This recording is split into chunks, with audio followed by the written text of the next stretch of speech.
நீங்கள் பீச்சை சுற்றி பார்க்குறீங்களா? அப்போ இது உங்களுக்கான வீடியோ தான். நீங்கள் சாப்பிட்டு போடுற ஒரு ஒரு ஒரு பொருளும், எக்ஸாம்பிள் இந்த plastic bag, plastic spoons, birthday celebrating பண்ணுற அட்டை, இதெல்லாம் நீங்கள் செலிப்ரேட் பண்ணிட்டு அங்கேயே போட்டுறீங்க.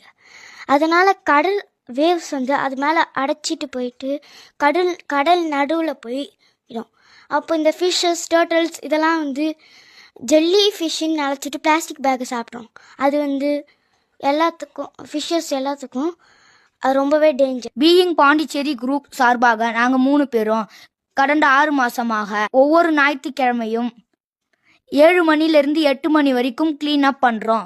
எங்களுக்கு 4லேருந்து 5 பேக் வரைக்கும் ரீஃபில் ஆகி பிளாஸ்டிக்ஸை நாங்கள் குப்பை தொட்டியில் போட்டுடுறோம். மீனவர்கள் கடலுக்கு செல்லும் பொழுது சேதமடைந்த மீன் வலைகளை அங்கே விட்டுட்டு வந்துடாம மீண்டும் கடற்கரைக்கு கொண்டு வந்து அதை ரீசைக்கிள் பண்ணுற இடத்துல கொண்டு போய் கொடுக்கறது மீனவர்களின் பொறுப்பு.